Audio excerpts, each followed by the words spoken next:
Oke, Assalamualaikum. Sekarang kita masuk ke rangkaian full wave rectifier. Artinya apa? Jadi rectifier itu penyara gelombang penuh. Ya, kalau sebelumnya kita DC kan menjadi setengah gelombang seperti ini. Jadi pada siklus negatif inputan tegangan output jadi 0. Ya kan? Saat siklus positif tegangan output mengikuti tegangan input. Jadi grafiknya seperti ini ya.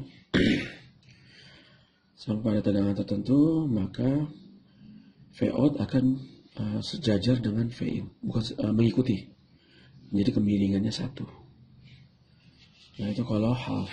Sekarang kita ingin buat yang full. Kalau full, bagian sisi negatif dari inputan itu dibalik menjadi positif, sehingga menghasilkan bentuk gelombang yang seperti ini. Ya, nah ini disebut dengan penyara gelombang penuh. Kelihatan bedanya ya, yang ini setengah half wave, setengah gelombang, ini gelombang penuh. Nah kalau misalkan karakteristik V-in dan V-out-nya adalah seperti ini. Jadi saat V-in positif, outputnya akan tracking V-in. Saat V-in negatif, sebelah sini kan, outputnya juga akan tracking. Dari mana saya tahu tracking? Karena kemiringan dari garis ini adalah 1. Ya, ini saya tahu sini kemiringannya adalah 1. Ini juga kemiringannya -1. Jadi Vout sama dengan V-in. Bukan Vout sama dengan V-in. Jadi Vout mengikuti V-in. Oke. Nah ini adalah rangkaian penyara gelombang penuh. Kita lihat, kita susun diodanya seperti ini. Ya. Kemudian bebannya di antara node ini dan node ini. Sekarang coba kita analisa. Perhatikan ya, kita menggunakan 4 buah dioda ya. Ini adalah V-in-nya, ini adalah outputnya. Node ini sama node ini, itu ini ya. Nah itu adalah outputnya. Oke, sekarang kita terangkan bagaimana sistem kerjanya. Saat siklus positif, setengah siklus positif, maka harus mengalir dari sini menuju D1, kemudian ke sini ke resistor, ya, kemudian ke sini menuju D3, kemudian kembali ke sumber. Itu siklus positif. Sekarang mungkin kalian bertanya, kenapa dia nggak ke bawah aja? Nggak bisa, karena kehalang oleh diode D4. Dia pas ke atas, dia ke sini, bukan ke bawah, kehalang D4. Itu juga pada titik ini, dia nggak lewat ke sini, tapi lewat ke resistor ini. Kenapa? Karena terhalang oleh D2. Sampai di sini, kenapa kok nggak ke sini dia? Nggak mungkin ke sini. Kenapa? Karena tegangan ini lebih besar pada tegangan ini. Gitu. Tegangan ini lebih besar pada tegangan ini. Sehingga dia nggak mungkin ke sana. Dia akan ke D4 putus, maka dia lewat ke D3. Kenapa nggak ke sini juga? Ya karena tegangan yang di sini lebih kecil pada tegangan titik ini. Sehingga dia akan lewat ke sini, kembali ke kutub negatif. Jika kalau saya gambarkan, jadi seperti ini. Ya, dioda D4-nya sama D2-nya off, sehingga nggak terbuka. Rangkaian menjadi rangkaian yang terdiri dari 2 dioda dan 1 buah beban. Kenapa D2 dan D4 off? Ya karena katoda lebih positif daripada anoda. Yang ini ya, saya rubah menjadi ini. Oke. Kemudian kita menggunakan model konstan V. Jadi tegangan dioda on. Ini saya rubah menjadi seperti ini. Dioda on. Ya, kenapa arahnya terbalik? Ya karena anodanya kan di sini, katoda di sini. Anoda lebih positif pada katoda, maka baterainya ke arah atas. Oke, ini V-in, ini R-nya dari sini. Nah, kalau udah gini kan enak kita analisanya kan ya. Kita gunakan aja KVL. Ya kan? KVL min V-in plus V1D on plus V out bla bla bla bla Vout sama dengan Vin min 2 Vd on. Maka dia akan nyala saat Vin-nya lebih besar pada Vd on. Nyala dia. Sehingga Vout akan mengikuti Vin setelah Vin lebih besar pada Vd on. Bagaimana jika V2 on-nya negatif? Bagaimana jika siklus negatif? Saat siklus negatif, tadi ini saat siklus positif ya, persamaannya seperti ini. Sekarang jika siklus negatif seperti apa? Oke, kalau siklus negatif seperti apa? Berarti kalau siklus negatif kan berarti harus ngalir ke sini ya. Harus ngalir ke sini, kemudian akan melewati D2. Setelah melewati D2, dia akan melewati R, kemudian melewati D4, kemudian kembali ke kutub positif dari Vin. Ini adalah siklus negatifnya. Sehingga bisa kita ketahui bahwa D3 off, D1 juga off. Rangkaian bisa saya sederhanakan menjadi seperti ini saja.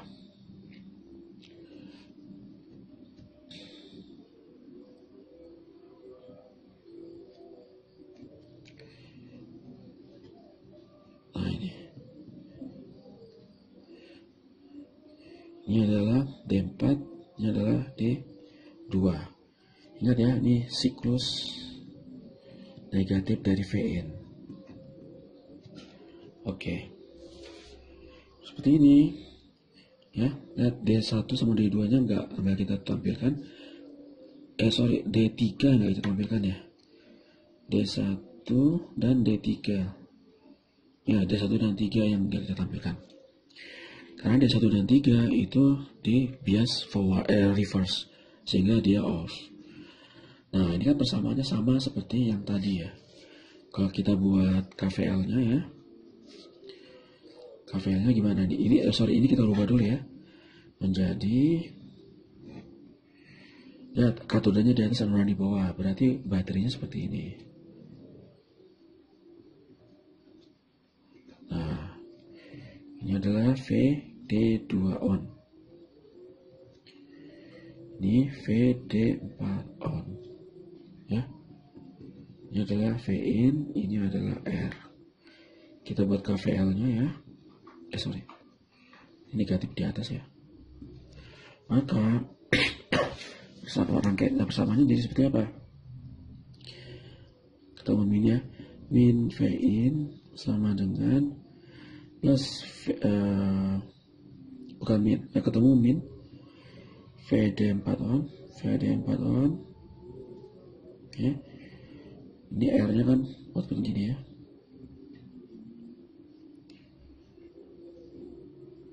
Positifnya kan gitu tadi, di sini positifnya kan. Ya, positifnya kan di sini. Vout-nya.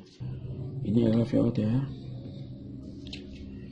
Berarti min Vin dikurangin VD4 on ditambah Vout ya kan dikurangin VD2 on. Maka min Vin sama dengan min 2 VD on plus Vout. Berarti Vout sama dengan min Vin plus 2 VD on. Nah, seperti ini. Ini kalau kita buat grafiknya, dia menjadi ini Vin ya, ini Vout. Ya, saat positif dia on off. Oke. Saat dia mencapai 2 VD on min dengan V ini ya, kemudian dia akan nyala. Yang sebelumnya, angka sebelumnya, saat kondisi siklus positif dan negatif, maka kita dapat karakteristik Vin dan Vout-nya adalah seperti ini. Kita lihat Vout-nya selalu positif. Ya, saat Vin positif dia positif. Saat Vin-nya negatif dia juga positif. Kalau kita buat time domain-nya, ya, bukan time domain, time response. Time response-nya berarti ini adalah inputnya ya. Kita gelombang sinus. Kenapa gelombang sinus ya? Karena lebih mudah untuk analisanya. Jala-jala juga sinus kan. Kemudian ini misalkan tegangan 2 VD on. 2 VD on-nya di sini ya. Maka suatu Vin mencapai tegangan 2 VD on, sebelum mencapai 2 VD on, Vout-nya 0. Setelah mencapai 2 VD on, Vin langsung Vout langsung muncul. Langsung akan muncul. Ini adalah 2 VD on ya. Dari sini ke sini. Kemudian Vout akan tracking Vout gitu. Ini video ya. Akan tracking Vout. Setelah nyampe sini, dia terus ke bawah, dia akan off. Kemudian setelah mencapai 2 VD on juga, min Vin-nya kan turun ya, Vin-nya. Baru dia mulai tracking lagi, mengikuti input. Sampai sini ya. Oke, nah gitu. Kemudian off lagi, nah sini muncul lagi. Oke. Sini ya, gambarnya kurang bagus.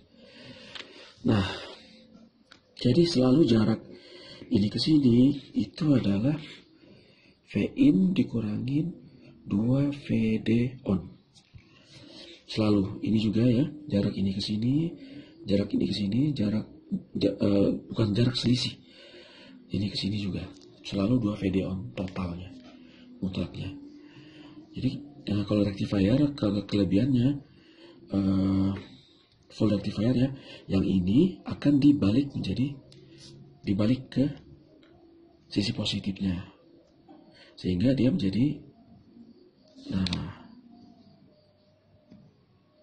itu. Nah gini, yang ini dibalik. Nah sisi positifnya ini tadi, sisi lebih baiknya, keuntungannya.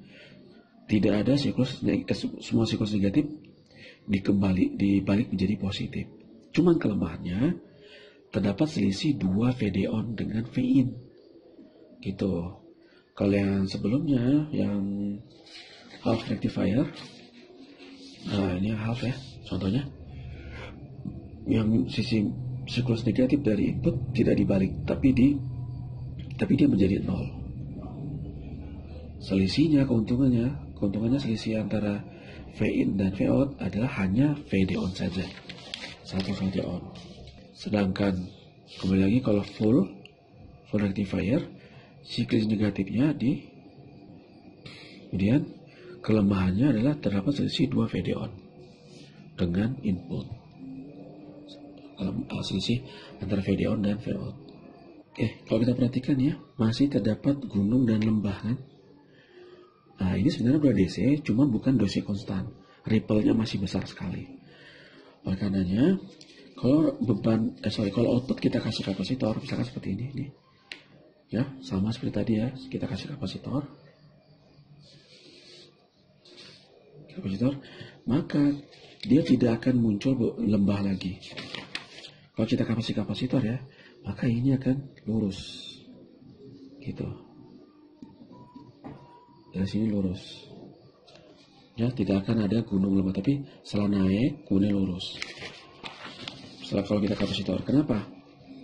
Shocking siklus positif kan ngalir ke sini ya, nah ini ngecas ya, terus ngecas dia. Ini saat siklus negatif ke sini kan. Nah kapasitor kan tadi udah diisi ya, sudah diisi. Nah dia ngecas ke sini, gitu. Kapasitor tidak ada kesempatan untuk ngebuang, gitu ya.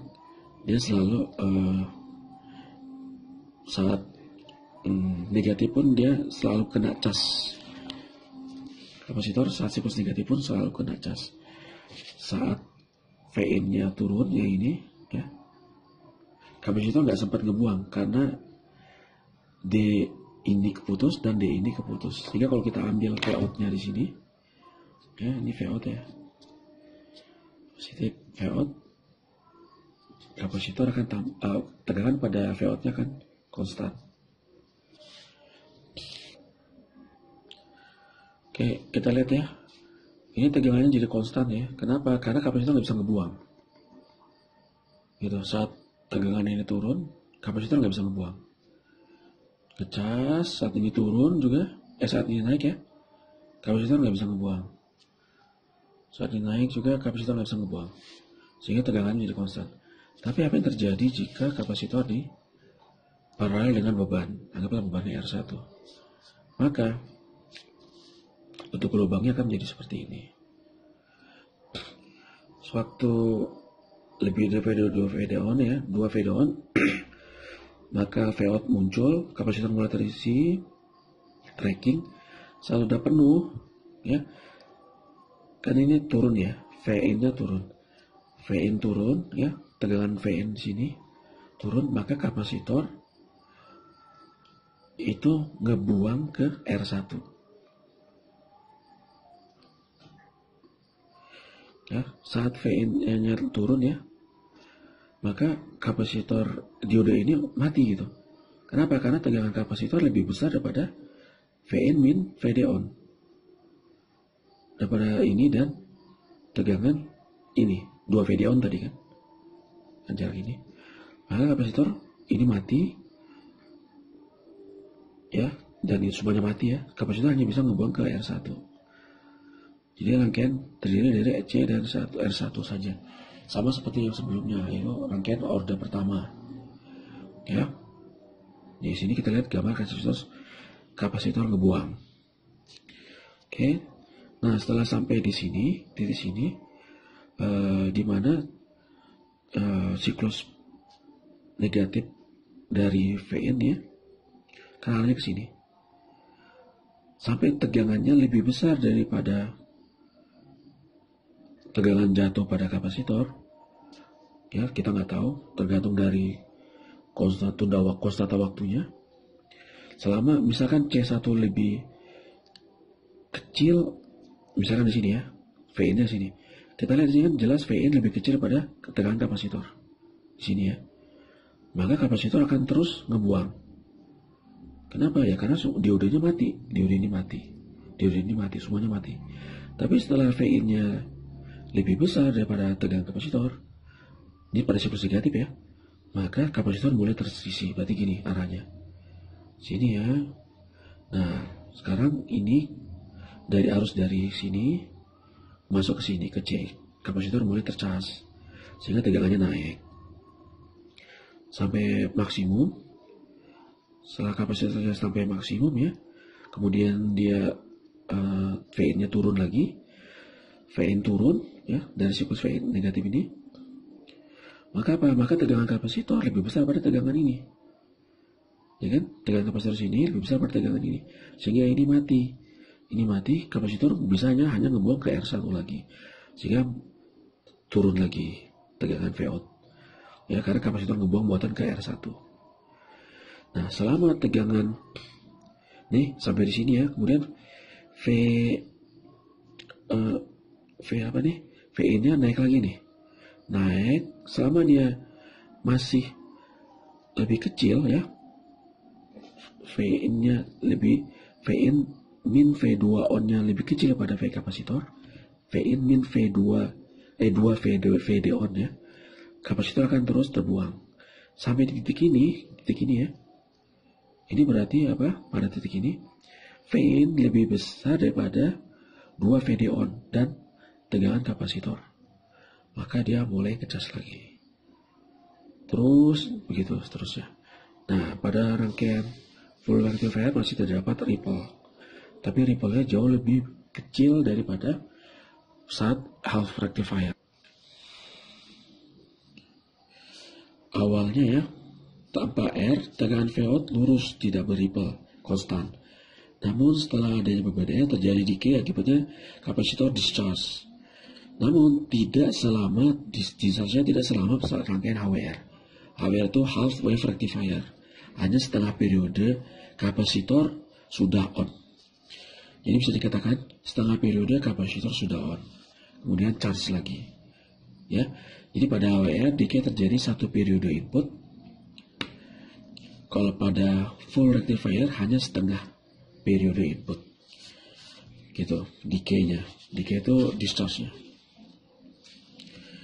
Sehingga kita bisa membuat persamaannya, samaan ripple amplitude, tegangan ripple-nya pada HWR, VWR, VO ini adalah tegangan input maksimum ya. Tegangan input maksimum itu berarti